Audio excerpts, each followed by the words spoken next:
Un programa de análisis jurídico y político sobre temas de interés nacional. ¡No negociable! Con Paola Martínez, Jorge de Lama e Isabel Soto. Aquí te brindamos información sin filtros ni compromisos, porque en No Negociable la verdad no está a la venta. Sabemos lo que te preocupa y lo analizamos desde un enfoque legal y también cristocéntrico. Sintonízanos todos los lunes y viernes a partir de las 5:30 de la tarde. Solo por Betel. ¡Te acompaña!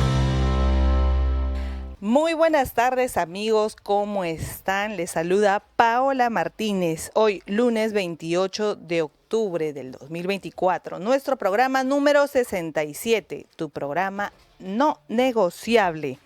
El programa donde lo que no se oculta es el conocimiento y lo que no se negocia es la verdad. Estamos, por supuesto, desde la cabina de Betel, desde los 100.1 FM, transmitiendo las 24 horas, porque Betel te acompaña. Estamos muy bien acompañados ya en la cabina, estamos con Jorge e Isabel. Buenas tardes, chicos. Muy buenas tardes, amigos de todo el Perú. Muy buenas tardes, Paola, Jorge y toda nuestra audiencia. Como siempre, un programa más de interés nacional aquí en No Negociable. Jorge, ¿cómo estamos? Bien, Isabel, hola Paola, ¿qué tal? Buenas tardes, amigos, ¿cómo están? Encantado de estar nuevamente con ustedes aquí en No Negociables, tu programa de análisis jurídico y político sobre temas de interés nacional, y este tema sí es de interés nacional, ¿ah? Así es, amigos, tanto de interés nacional que queremos que el día de hoy, como siempre preocupados, pese a que estamos acá 3 abogados y nuestro invitado 4 abogados, y a veces estamos en una conversación jurídica, a veces política, y luego tenemos que aterrizar, porque es necesario que ustedes puedan entender de lo que estamos tratando, porque sabemos que en relación a este tema, que es la ley 32108, sobre el tema de organizaciones criminales, se ha dicho muchísimo. Demasiado ya. Demasiado en las redes sociales, tiktokers, ahora todos son abogados, ahora todos quieren estudiar derecho, o sea, realmente el impacto de la mala información, de la fake news, ha sido tanto que hasta el señor barrendero o cualquier cosa dice que el Congreso tiene la culpa de la criminalidad que estamos viviendo, porque dice que no derogamos una ley. Entonces el día de hoy vamos a explicar si esto realmente es así o no es así, o cómo es, y como siempre, explicándolo con manzanitas para que usted, amigo oyente, lo pueda entender. Sí, porque en realidad, muy aparte o sin perjuicio de los temas del contenido de la norma se dio en agosto, el 9 de agosto. Entonces, la norma, cuando se dio el 9 de agosto, esa modificación, no me van a decir ustedes que antes del 9 de agosto Perú era Miami, pues, o que Perú era el paraíso. No, y que la criminalidad organizada creció justo en estos 2 meses. Entonces, sí, la inseguridad y la criminalidad es un tema que debe abordarse de todas maneras y que debe ser prioridad de todas maneras. Pero lo que nosotros tenemos que hacer es desmenuzar la paja del trigo, la cizaña del trigo, ver cuál es la verdad que se tiene que solucionar y cuáles aquellos argumentos, aquellas ideas o intereses que buscan utilizar esta legítima preocupación para objetivos particulares o personales o apolíticos. Así es, y como en este programa nuestros principios no son negociables, este programa se llama por eso así, No Negociable, vamos a abordar esta ley 32108, favorece al crimen organizado. Escríbanos al WhatsApp 947-246-545, 947-246-545 para darnos a conocer sus opiniones y sus consultas, que por supuesto se las haremos a nuestro especialista invitado el día de hoy. Y bien, como sabemos que este programa nos va a quedar bien chiquito, porque acá vamos a hablar largo y extendido, ya tenemos con nosotros al doctor Iván Torre Latorre. Él es abogado en ejercicio, es profesor de Derecho Penal en la Maestría en Ciencias Penales de la Universidad San Martín de Porres, es conferencista nacional e internacional. Muy buenas tardes, doctor, ¿cómo está? Buenas tardes, doctor. Bienvenido, doctor. Muchas gracias, doctores, muchas gracias. Qué gusto verlo después de tiempo, doctor. Sí. Nos vimos en el Congreso hace varios meses. Febrero, en por febrero ahí. Pero fue un gusto escucharlo esa vez y va a ser un gusto escucharlo hoy. No, gracias. Para ponernos en contexto, para que la gente entienda, quiero comentarles que la ley 32108 en realidad es una ley que modifica otras leyes. Quiero que la gente entienda. No es una ley, digamos, común que tiene sus propios artículos. No, modifica otras leyes. ¿Y qué leyes modifica? Para empezar a hablar del tema, la ley de crimen organizado, el Código Penal y creo que también el Código Procesal Penal y una ley que tenía que ver con las medidas excepcionales, ¿no? De restricción de derechos durante la investigación. Así Eso es. para que quede claro, porque la gente dice, deroga la ley 32.108. Sí, pero si la derogo, no va a pasar nada. Los cambios ya están insertos en las leyes que ya fueron modificadas. Así es, porque estamos hablando de una ley que ya existía, no es una ley nueva. Se han hecho Exacto, modificaciones a una ley que ya Exacto. existía. Cuando una ley modificatoria entra en vigencia, lo que modifica se inserta en las leyes destino. Y ya esta ley prácticamente no deja de existir, pero ya no es que tú la modificas y modificas la ley destino, tienes que modificar la ley de destino. Entonces, para que la gente tenga claro. Así es, doctor. Y justamente queremos hacerle esta consulta. ¿Cuál es el contexto histórico que llevó a la creación del 32.108? Se ha mencionado que esto es parte del grupo de Perú Libre, de Cerrón. ¿Qué es lo que usted nos puede comentar el día de hoy? Muy bien. Ustedes han dicho que la verdad no es negociable. Eso me gustó muchísimo porque Así es correcto, es la verdad. Muy bien, las verdades son estas. Como ha dicho Jorge, la 32.108 modifica el 317 del Código Penal, modifica la ley 30.077, ley contra el crimen organizado, modifica la 27.379 sobre la ley de procedimiento para adoptar medidas excepcionales de limitaciones de derechos. Ese es el marco en el cual nos encontramos. Pero, como dijeron ustedes, con manzanitas hay que explicarlo. De acuerdo. Muy bien, para que la gente nos entienda, para que todos los seguidores nos comprendan a cabalidad lo que está sucediendo. Yo comenzaría diciendo de que aquí el tema ha ocurrido lo que ustedes estaban narrando a la introducción del programa. Todos son opinólogos, todos han referido una serie de extremos totalmente desorientados con respecto a la ley que se está discutiendo. Yo creo de que hay que hablar con claridad del tema a la población tiene que estar tranquila y para eso estamos nosotros, somos 4 abogados en este momento, que tenemos que explicarle al país, a todos los que nos están escuchando, que aquí no se favorece a ningún tipo de organización criminal. La ley recoge aspectos criminológicos de estándar internacional, como los mercados criminales, que en el Perú prácticamente no se atiende. Los mercados criminales, y pongo un ejemplo para que los que nos están escuchando comprendan, incrementamos, solamente un paréntesis como ejemplo, incrementamos la ley para el que roba celulares, Claro. ¿sí? El reproche penal, la punibilidad, la culpabilidad la incrementamos, pero no incrementamos para la receptación, que es el mercado criminal. Incrementamos las normas de carácter punitivo para los que roban autopartes de vehículos, pero no atacamos los mercados criminales de la 40, Parinacochas, Isabel la Católica y todos los mercados que han generado escalas económicas ilícitas, que han generado impuestos, que han generado licencias municipales, que están generando recursos humanos porque contratan personal, y son los mercados criminales que están permitiendo que existan robos de autopartes, robos de celulares.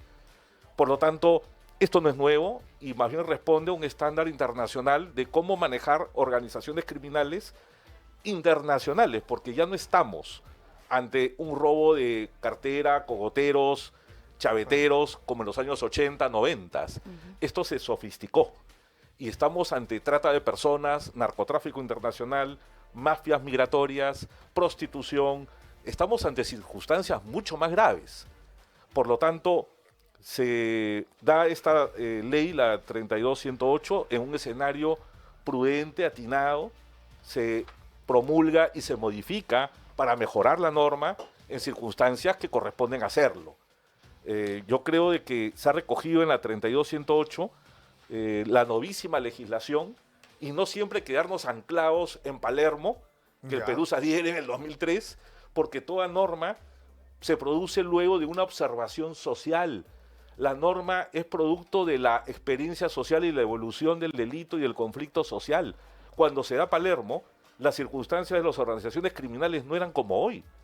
Hoy, la transversalidad y la movilización a nivel internacional de estas organizaciones criminales superó en muchos casos los estándares de Palermo.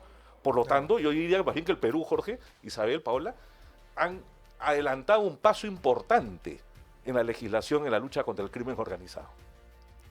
Interesante. Doctor, ¿qué es lo que establece específicamente esta ley 32.108 en cuanto a la lucha contra el crimen organizado específicamente para que nuestros oyentes puedan entender por qué esta ley no perjudica, sino que mejora nuestra legislación? Porque hay toda una narrativa y de hecho en esa narrativa se basan el paro de transportistas y entre otros gremios que se han sumado. Pero para poderlo decir en palabras sencillas, doctor, usted que es especialista, esta ley 32.108 viene a modificar una ley que ya existía, la de crimen organizado, entre otras leyes, para presentarnos modificaciones positivas precisamente en el marco de estos delitos que han proliferado en los últimos años, la extorsión, el sicariato, entre otros. ¿Qué nos puede decir al respecto, doctor? Fíjense, de la forma como estaba en el Código Penal en el artículo 317, se decía, el que promueve, organiza, constituya o integre una organización criminal de 3 o más personas. Así comenzaba el tipo penal en el 317, ¿verdad? Con carácter estable, permanente, es decir, permanencia en el tiempo, temporalidad, jerarquía, distribución de roles, subordinación y todas las características que los abogados sabemos que existen dentro de una organización criminal. Muy bien. La pena no menor de 15 ni mayor de 20 años. A grandes rasgos eso decía el 317. La ley 32.108 del 9 de agosto del 2024 suprime la palabra promover, por ejemplo. Porque promover, criminológicamente, era un abstracto. ¿Sí? Era de difícil probanza en materia procesal. Yo creo que es mucho más práctico hablar de organizar, constituir, integrar una organización criminal.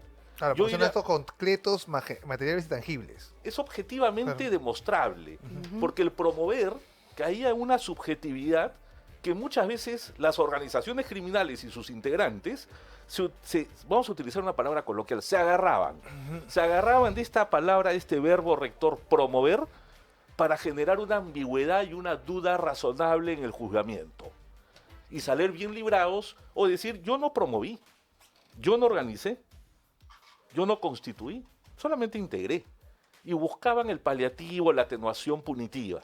Es importante saber lo que procede dentro de los tribunales, no solamente lo que sucede afuera, claro. Por lo tanto, se suprimió la palabra promover, que era un abstracto intrascendente, una palabra inocua, hablando criminológicamente, y yo creo que hizo bien la modificatoria de la ley 32.108 del 9 de agosto.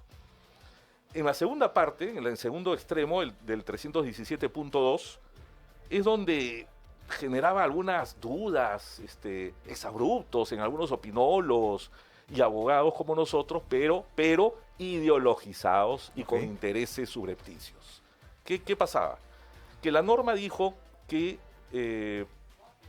se considera organización criminal a todo grupo con compleja estructura desarrollada y mayor capacidad operativa. No hay ningún problema. No. Una organización criminal es justamente la diferencia con una banda que tiene una mayor y compleja estructura criminal. Claro. Es lo que lo diferencia de una banda. Se está cuestionando y se dice de que esto genera una duda, un estándar mucho más alto al decir de que necesita una organización criminal, una organización más compleja. Pero por supuesto que es más compleja. Porque si no es más compleja, estamos bajando al segundo nivel, que estamos hablando de banda criminal. Doctor, sobre ese punto, para no perder relación, el congresista Anderson, que no es abogado, dijo, el tema de la estructura compleja es difícil de definir, pero según yo, corríjame usted, hay doctrina al respecto de esto abundante, ¿cierto? Es decir, es que no es un término que se inventó en el Congreso del Perú. Por favor. Y les he traído jurisprudencia peruana, porque esto no es nuevo. El acuerdo del Pleno, acuerdo plenario 01 del 2017, Jorge, Paola, Isabel, desarrolla el enfoque criminológico y jurídico de la estructura de una organización criminal. La ley está en armonía con los dispuestos en los acuerdos plenarios de nuestra Corte Suprema de la República. No se aleja. Y dice que es una compleja organización criminal que activa economías ilegales. A mí me encanta esa palabra de activar economías ilegales, porque es algo de lo que yo siempre he hablado en otros medios hace 3, 4 años, que apuntemos a los mercados criminales. Los mercados criminales, en la modernísima criminología en Alemania, en España, se refiere a la activación de economías ilegales. Por supuesto, las organizaciones criminales generan un tráfico comercial ilícito y que se licúa finalmente en el sistema bancario y dentro del administrativismo de las municipalidades, porque se convierten en negocios. Se convierten en negocios. Los autopartes, ¿dónde se venden? Se venden en establecimientos públicos con licencia municipal, que tienen vendedores, tienen planilla. Te entregan factura y boleta sobre autopartes robados. Ellos son mercados criminales, han generado una economía ilegal. Eso es lo importante de la reforma de la 32.108, que bueno, lamentablemente lo ha retirado, me parece, de la última modificatoria del 19 de octubre. ¿Cómo entiende usted el tema de la cadena de valor? Para que la gente lo entienda, porque ese tema sí fue bastante en el Congreso. Es que, bueno, hay que entender que en el Congreso hay 130 voluntades que también responden a por lo menos 260 asesores, solamente dos por cada congresista, y entonces las opiniones son tantas que también la gente que no conoce el tema, no digo que yo lo conozca, para eso tenemos al invitado, puede entender cadena de valor de diferentes maneras, ¿no? Y hubo una discusión interesante porque cuando se hablaba de cadenas de valor, la gente que sabe de economía, por ejemplo, entiende cadena de valor de una forma. La gente que habla de derecho penal entiende cadena de valor de otra manera. Porque cuando hablamos de una cadena de valor, por ejemplo, en términos económicos, se decía, bueno, una empresa, una minera, que es la que conozco yo ese sector, una minera tiene una cadena de valor que va desde la extracción del mineral, o mejor dicho, desde la exploración del mineral hasta la comercialización, pasando por el refinamiento. Entonces, ¿estoy hablando de lo mismo o no? Porque en ese sentido, si alguien me extorsiona, ¿qué parte de mi cadena de valor estaría tocando? Esa fue una pregunta. O sea, yo lo que quiero es plantear cómo hasta dónde llegó la neblina respecto del término cadena de valor en el Congreso. Sí, doctor, y también para que continúe explicándonos las modificaciones de la ley claro sobre la cadena de valor y lo que cadena estaba de usted valor. explicando. Vamos a llegar a eso porque es parte de los mercados criminales. No se olviden que todos nosotros hemos estudiado la teoría económica del derecho de la Escuela de Chicago y de la Escuela de Salamanca, donde nos explican toda la teoría económica del derecho de actividades lícitas y de actividades ilícitas que se transforman en cadenas de valor, obviamente licuando toda su actividad criminal y transformándose para la sociedad en comercios, establecimientos, economías ilegales, pero finalmente economías que están generando comercio. Pero bueno, había más modificaciones. Se cuestionó de que estas modificatorias eran consideradas organizaciones criminales a todo grupo con compleja estructura desarrollada y mayor capacidad operativa. Por supuesto que tiene que tener mayor capacidad operativa. Si no, estamos hablando de una banda. O de pluralidad de autores de extorsión, por ejemplo. Toda organización, inclusive la organización no criminal, por Dios, es compleja. Toda organización es compleja. Exacto. Es toda una estructura, ¿verdad? Y se reparten roles relacionados entre sí para la comisión de delitos graves sancionados con pena privativa de libertad no mayor de 6 años. Y acá vino también otro cuestionamiento. Yo no veía mayor complicación en esto, pero luego la modificatoria del 19 de octubre ya ha trabajado la libertad sexual, el sicariato y otros delitos sancionados, extorsión, secuestro. Y me parece importante la aclaración. Siempre una ley es susceptible de mejorías. Sí, claro. Yo no le veo nada de malo. Claro, doctor, justamente para poder, digamos, explicar a nuestros amigos, es que si bien lo que estábamos hablando es sobre la ley 32.108, que también esta ha sido modificada, para contarles brevemente la historia, debido justamente a toda esta ola de desinformación en el Congreso de la República y liderando la bancada de Renovación Popular, se presentaron varios textos sustitutorios y el día 16 de octubre, tanto en primera como en segunda votación, se votó las modificaciones justamente a la ley 30.077, que también fue modificada por la ley 32.108. Esta automáticamente el 18 de octubre fue enviada vía autógrafa al Poder Ejecutivo Y inmediatamente, estando a la coyuntura social y las marchas y las amenazas coercitivas por ciertos sectores que se dicen llamar ahora transportistas, pero que hemos visto que a la fecha están adscritos a partidos políticos que están pidiendo asamblea constituyente, nuevas elecciones, es que Dina Boluarte dijo inmediatamente, lo publicamos en El Peruano, y se publicó el 19 de octubre la ley 32.138, que es la ley que modifica ambas leyes antes mencionadas. Estamos en esta situación y en esta situación es la que el doctor viene explicando ahora las modificaciones. Es correcto, Así el es. 19 de octubre salió publicada, es correcto. Así es. Y me parece también saludable la mejora que se le hace a la norma, porque ya contempla la comisión de delitos de extorsión, secuestro, sicariato y otros delitos sancionados con penas privativas de libertad igual o mayor de 5 años. Con eso cubrimos todas las conductas criminosas.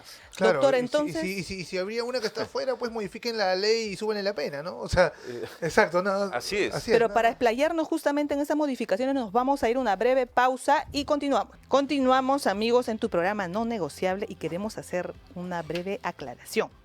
El doctor Iván Latorre es docente de POSCAEN y también en la Universidad Ricardo Palma del Perú. Continuamos entonces ahora. El doctor Iván Torres Latorre.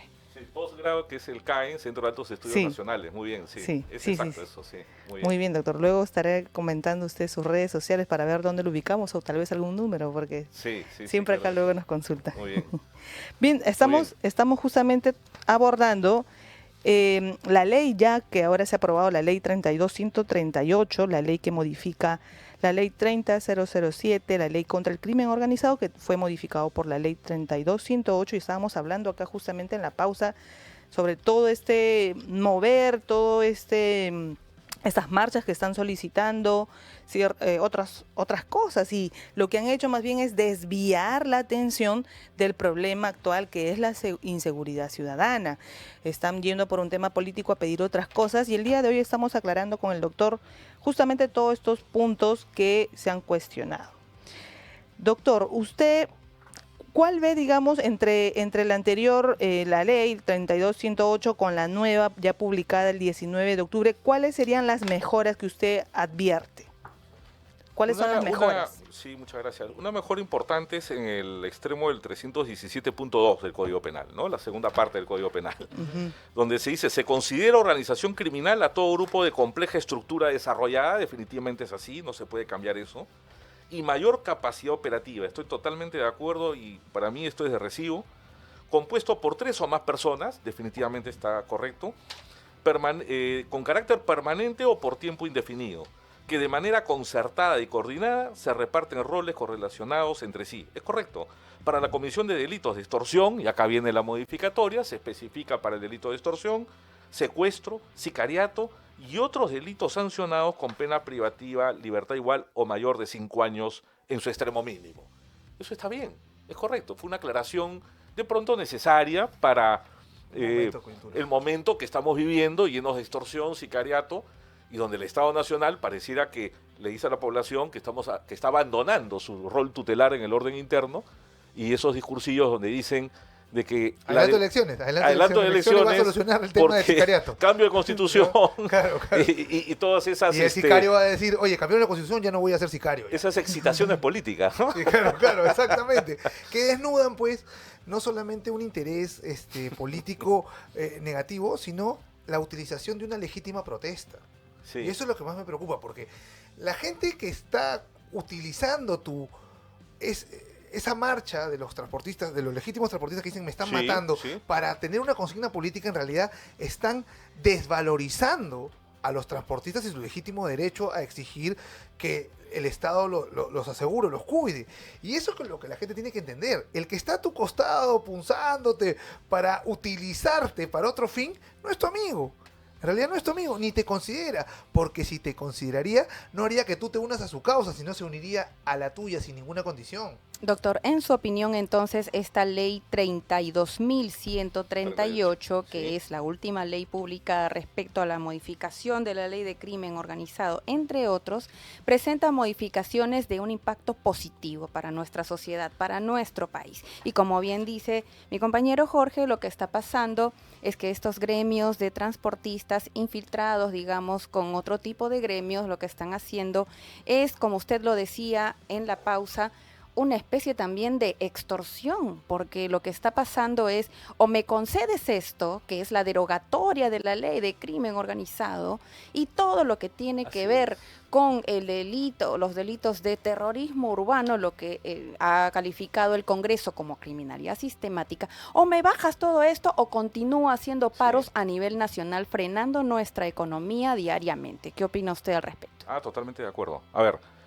eh, lamentablemente estos sectores violentistas, estos sectores que están utilizando la lucha política como herramienta para desestabilizar al Estado Nacional, han infiltrado estas manifestaciones de pronto legítimas de transportistas en un inicio, Ujú. legítimas porque estaban siendo extorsionados por parte de la delincuencia organizada, la criminalidad organizada. Pero posteriormente, estas huelgas, estas manifestaciones han sido infiltradas. ¿Para qué? Para generar un factor que se llama desestabilización del reclamo, sabotaje y neutralización, para llevarlo a los propios intereses de estos grupos violentistas que están buscando la desestabilización de la política en el país. Muy bien. Al generar esto, están cometiendo delito. Claro. Están cometiendo delito porque están incursos en una conducta desarrollada en la estructura típica del delito de extorsión, como muy bien lo has dicho. ¿Por qué extorsión? Muchos creen que la extorsión solamente busca la ventaja económica indebida, la ventaja económica, el acto de disposición por violencia o por amenaza me hacen un acto de disposición económico. Ese es el tipo básico de extorsión.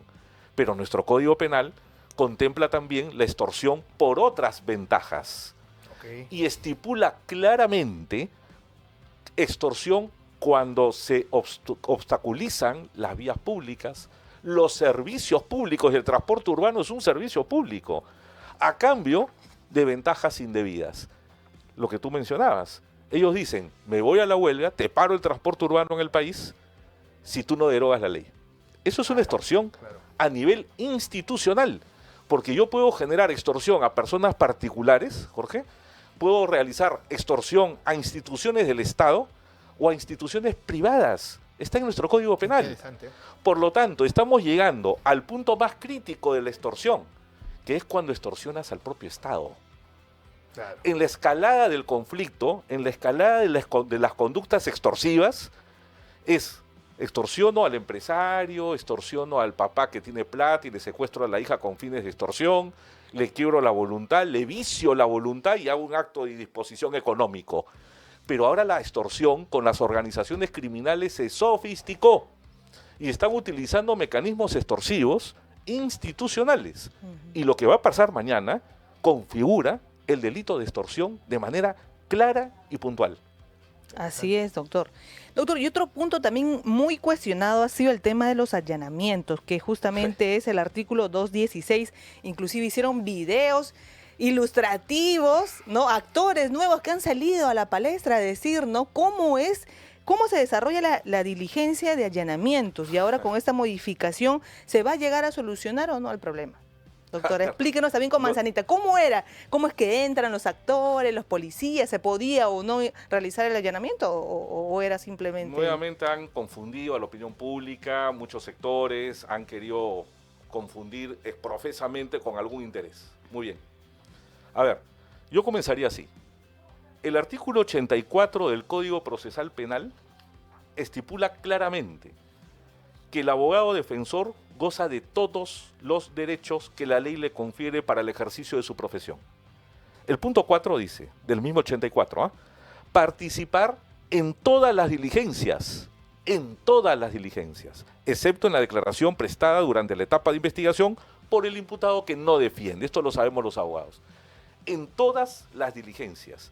La diligencia de allanamiento, para que todos nuestros amigos que nos escuchan comprendan, que el país comprenda, no se ha vulnerado, no se está limitando las funciones de la Fiscalía con esta modificatoria.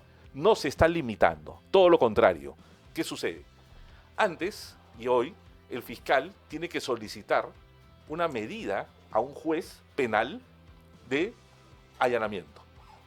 El fiscal y la policía no puede actuar por sí sola para allanar un domicilio, una empresa, un local privado. No puede.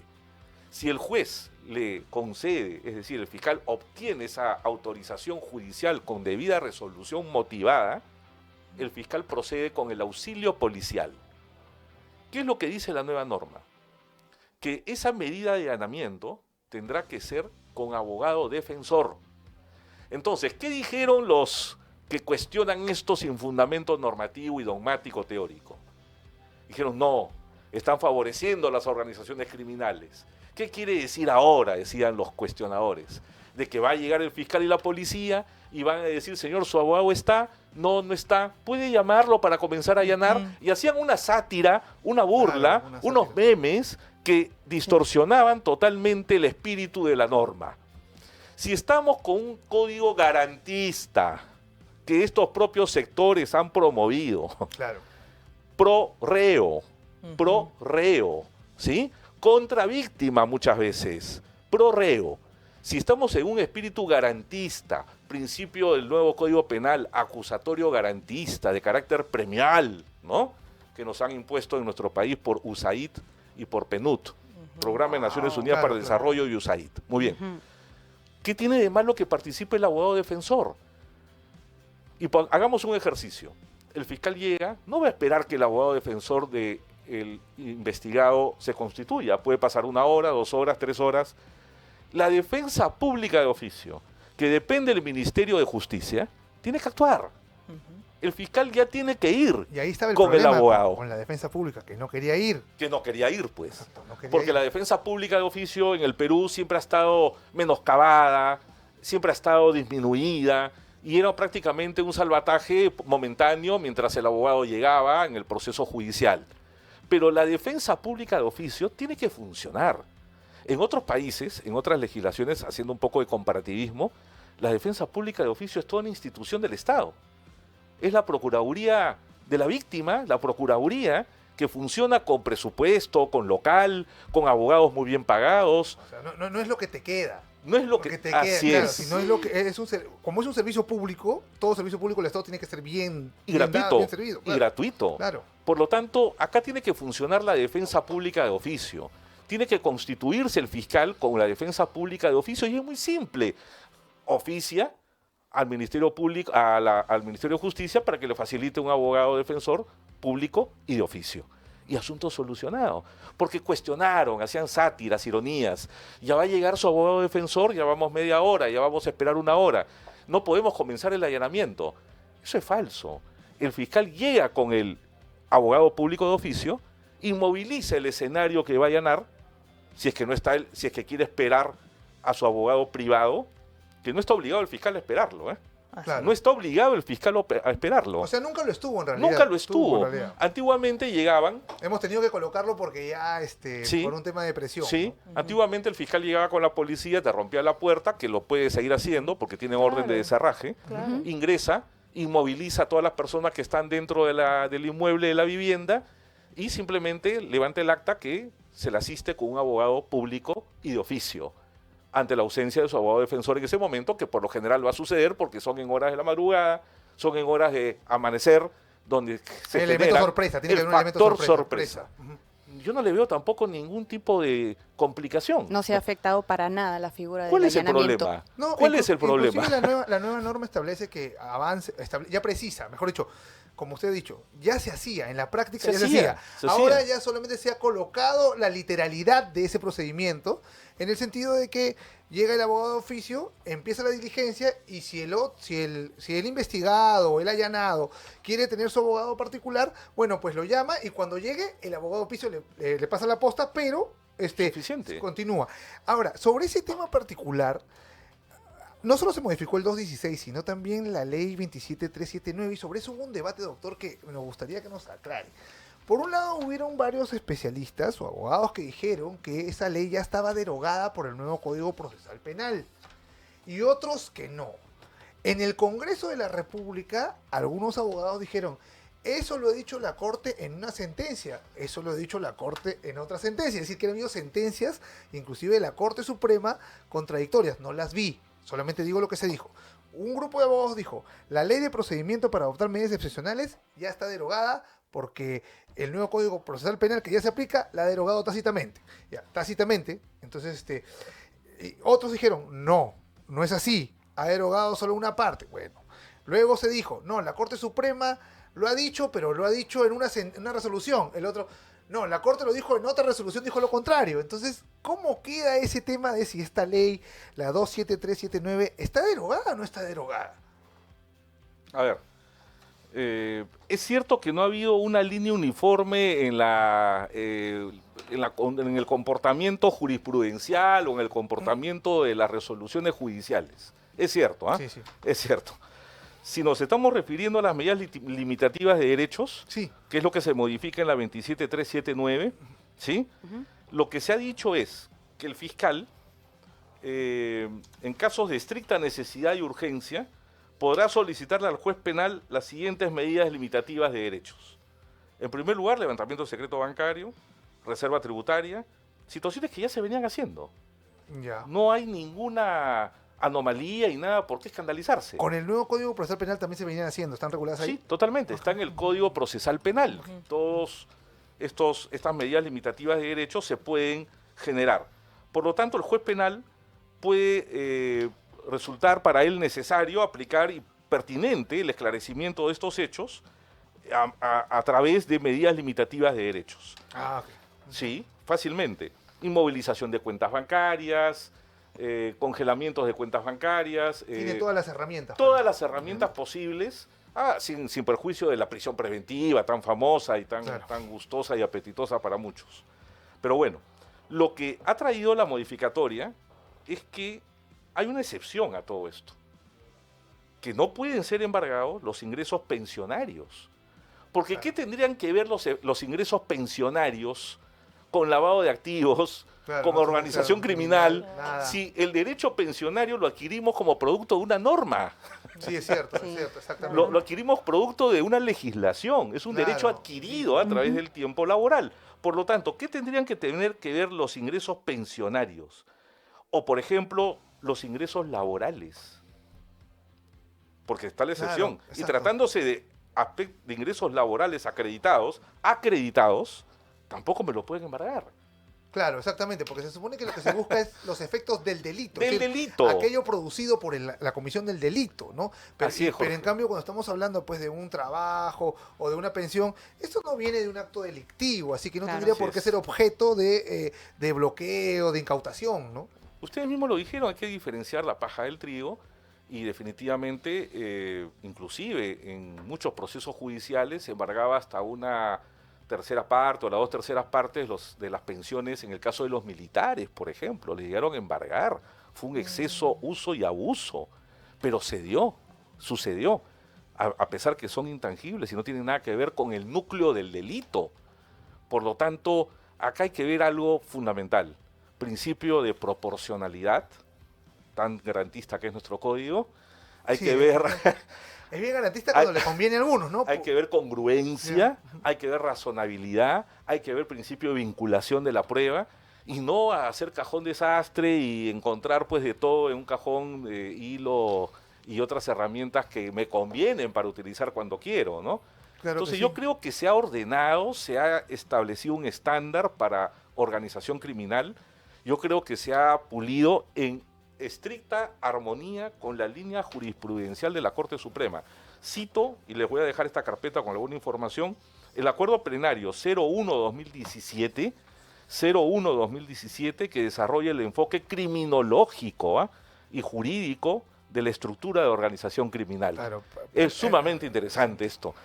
Tengo el acuerdo plenario 09-2019, miren de cuándo es, 2017, 2019, esto no es nuevo, que señalan importantes alcances de la diferencia entre organización criminal y banda, de acuerdo a un recurso de nulidad que hubo. también vamos a encontrar el Acuerdo Plenario 10-2019 sobre organización criminal y técnicas especiales de investigación. O sea, Por Dios, ya está esto no es desarrollado, nuevo. no es nuevo, ¿no?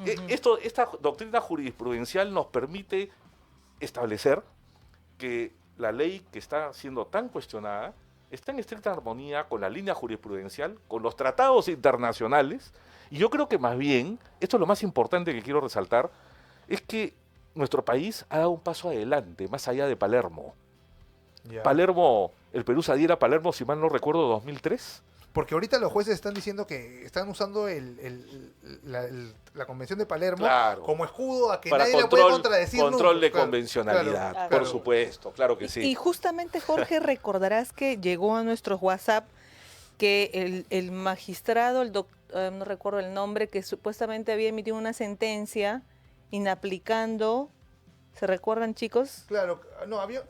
No, había habido un juez que se apartó, sí, se ¿no? apartó. Que se apartó. Sí, que se apartó Pero de la que dijo que no aplicación era de la control ley. difuso, sino que en realidad era la correcta aplicación de la ley. Entonces a mí me parece que es un juego de palabras de los abogados de Dijo de que izquierda no, que dicen, un que momentito, no iba a aplicar la ley, sí, doctor. Eso es sí, incurrir en un prevaricato, o sea, porque era una ley publicada ya en el Ya, y Diario el juego, Oficial el del juego de Peruano. palabras es algo que me parece rarísimo. Ellos porque- podrán hacer el control difuso, porque yo dije, de control de convencionalidad. Ellos podrán hacer la prioridad entre el tratado internacional y la norma interna positivada. Ellos podrán decir que ya pertenece al bloque constitucional Sí, entre sí, sí, el sí, convenio exacto. de Palermo, cosa que es cierto, Pero no podemos utilizar esa técnica para desnaturalizar el espíritu de la norma que ha sido dada por el Congreso de la República, porque no está colisionando con los tratados internacionales.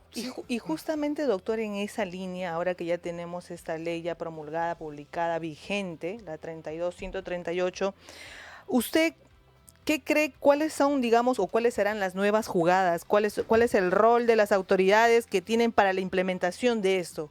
¿Puede salir el Ministerio Público a decir, no vamos a aplicar esto? O algunos magistrados, como estamos viendo como ya de ejemplo. O sea, ¿qué es lo que usted puede ver ya con su experiencia en este tema, pese a que ya hay antecedentes jurisprudenciales? Sin embargo, ya salen algunos actores a decir, a cuestionar esta ley. Consulta, ¿la Convención de Palermo ¿es un tratado de derechos humanos? Lo que pasa es que en la lucha contra la corrupción han dado el No, ya, estándar pero a no. corrupción de derechos No, ya, humanos. pero ¿no? no me pregunte, ¿es un tratado de derechos humanos? No. ¿Fue ratificado por el Congreso? No. Entonces estamos hablando... Entonces estamos hablando de... o sea, Pero, es doctor, alucinante lo que está haciendo este juez. ¿No? Eso, por ejemplo, es lo mismo que sucede con los principios de Yogyakarta, que no es un tratado internacional de derechos humanos, pero que se cita en las sentencias del Poder Judicial. Aquí las sentencias, en el caso peruano, han citado las sentencias de los tribunales de Nuremberg, Sí, de Uganda. Sí, sí. O sea, es una cosa impresionante, ¿no? Sí, sí. Sí. Como si estuviéramos obligados a vincularnos a los casos de Uganda y los Tutsi. Que son ad hoc, este, que son todavía ad hoc. O sea, totalmente. no ni conocen derecho y lo citan. Sí. O sea, no conocen derecho y Sí, lo citan. sí. Doctor, quería preguntarle, porque usted ha hecho una explicación muy eficaz acerca de, digamos, los beneficios que ofrece esta ley recientemente publicada de crimen organizado, 32.138 para nuestros amigos, para que lo puedan conocer y leer. Pero decirle también, doctor, que preocupa la narrativa que actualmente, con apoyo de repente de la prensa hegemónica y algunos sectores que están politizando las protestas, nos dan, ¿no? Nos dan a conocer. ¿Qué se puede hacer? ¿Es el Ministerio Público o alguna entidad, institución, quien puede velar por, digamos, estabilizar a nuestro país para que estas protestas que finalmente nos perjudican a todos cesen? ¿De quién es la responsabilidad, más allá del Poder Ejecutivo y las mesas de diálogo que puede haber con el Ministerio del Interior? ¿Quién podría decir precisamente lo que usted tan valientemente ha dicho? Esto ya es una extorsión al propio sistema del Estado, ¿no? De que hay ciertas personas infiltradas en las protestas queriendo extorsionar al Estado, no con un fin necesariamente económico, sino también político, entre otros. ¿A quién corresponde la responsabilidad de aportar a la estabilidad de nuestro país? Qué interesante reflexión, que trae una pregunta compleja, ¿no? Porque lo que estamos viviendo, y que los seguidores de BT Radio lo sepan, lo que está atravesando el país es una crisis de lucha política por sectores altamente ideologizados que pretenden desestabilizar el Estado de Derecho en el país. Están atentando contra la paz social del país. Están incrementando la escalada del conflicto social. Por lo tanto, están utilizando todo tipo de herramienta de lucha política porque ya dejaron la lucha armada.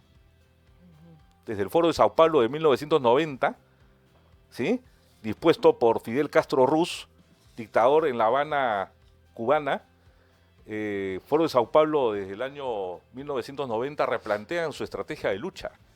Y ellos han pasado de la lucha armada a la lucha política. El país está siendo atacado por una lucha política que son enemigos de la democracia.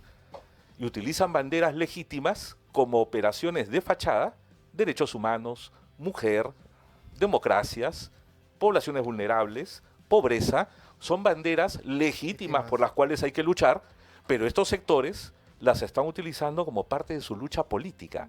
Por lo tanto, la reacción del país tiene que venir desde el más alto nivel. Yo confío en que el gobierno reaccione frente a esto con medidas determinantes y la sociedad misma. Confío, por ejemplo, en un Ministerio Público que con prudencia, ya que tenemos nueva fiscal de la Nación, a la doctora Delia Espinosa,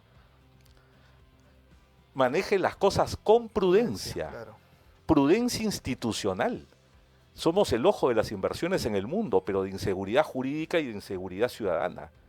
Por lo tanto, tenemos que tener una reacción conjunta entre autoridades competentes y sociedad activa, porque ya Naciones Unidas llamó a una sociedad activa en lucha contra la corrupción. Pues pasemos a una sociedad activa en la lucha contra la criminalidad organizada, apoyando a nuestras instituciones. Y los medios de comunicación juegan un rol fundamental, porque generan una tendencia, una línea de conducta y de reacción y de pensamiento. Así es. Por lo tanto, hay responsabilidad total en los medios de comunicación en un momento de lucha donde está siendo atacada la democracia por una lucha política. Doctor, y en esa línea, ¿a quién no desde el colegio se nos ha enseñado que hay 3 poderes? Pero sin embargo, en la actualidad, yo puedo decir sinceramente, con la práctica, con los hechos, que estamos hablando ya de un 4º poder, ya ni siquiera los medios de comunicación, sino el Ministerio Público, que se ha arrogado un poder absoluto, ¿no? De tal forma que ellos están administrando también la justicia, determinando varias cosas, sentando posiciones, y creo que realmente desde el Congreso de la República se tiene que aprobar el proyecto de ley de reestructuración del Ministerio Público. Y claro, ya salió también el Ministerio Público a decir que el Congreso no puede hacer ningún cambio porque es un ente independiente. ¿Qué opina, doctor? No. Yo creo que hay un correlato entre todos los poderes del Estado. Todas las instituciones tienen que ser supervigiladas, reorganizadas. Se pueden crear comisiones especiales de reforma, reestructuración de muchas instituciones, como ya lo ha hecho el país en otras épocas democráticas, ya atravesado por esta crisis, no es primera vez. Lo que pasa que hoy por hoy es mucho más visible. Por lo tanto, yo creo de que no podemos seguir teniendo un Ministerio Público que se manifiesta con pronunciamientos contra leyes votadas dentro del parlamentarismo, dentro del juego democrático, de la democracia representativa. Para eso es el Congreso de la República, representa a todos, con sus más y sus menos, pero son las reglas de juego en una democracia representativa. El Ministerio Público es el titular de la acción penal, pero el titular de la legalidad. De acuerdo. Titular de la legalidad. Por lo tanto, yo creo que esos pronunciamientos desconociendo normas o daciones legislativas no hacen bien. Yo creo que son desafortunadas y más bien yo exhorto al Ministerio Público, aprovechando este espacio, que confío en que la doctora Delia Espinosa tiene la opción también de presentar demandas de inconstitucionalidad. Proponga la prudencia Claro. a su institución, y que yo creo que la tiene que llevar a buen puerto. Claro, porque yo he visto que en la Constitución, no sé si me equivoco, pero creo que el fiscal de la Nación puede inclusive presentar una demanda de inconstitucionalidad. Entonces, Sí. entonces, si ellos quieren defender la legalidad, vayan por las causas institucionales y dejen de estar haciendo lo que el Política. Congreso hace. El Congreso sí puede hacer política, Sí. pero ustedes que defienden la legalidad, usen los instrumentos o las vías que la ley le franquea para esto, que es una demanda de inconstitucionalidad. Están todos los mecanismos, Jorge, y yo Exacto. creo que nadie más que el Ministerio Público sabe más que ellos como para Claro. poder aplicar estos conductos legales, democráticos, en un Estado social, democrático, constitucional De y de derecho. Así es, doctor. Le agradecemos el día de hoy por estar con nosotros. Fue el doctor Iván Torre Latorre. Esperamos que no sea la última vez. Lo Exactamente, vamos a doctor. convocar. Así es, doctor. Ustedes si me invitan. Por Claro que supuesto sí, que doctor. sí, le Yo vamos con a gusto, invitar estoy a las nuevamente. órdenes. Muchas gracias, doctor, Muchas por gracias haber a ustedes. estado con nosotros. Gracias. Bien, amigos, esto ha sido el fin de nuestro programa No negociable. Gracias. Un programa de análisis jurídico y político sobre temas de interés nacional. No negociable. Con Paola Martínez. Jorge de Lama. E Isabel Soto. Aquí te brindamos información sin filtros ni compromisos, porque en No Negociable la verdad no está a la venta. Sabemos lo que te preocupa y lo analizamos desde un enfoque legal y también cristocéntrico. Sintonízanos todos los lunes y viernes a partir de las 5:30 de la tarde. Solo por Betel. Te acompaña.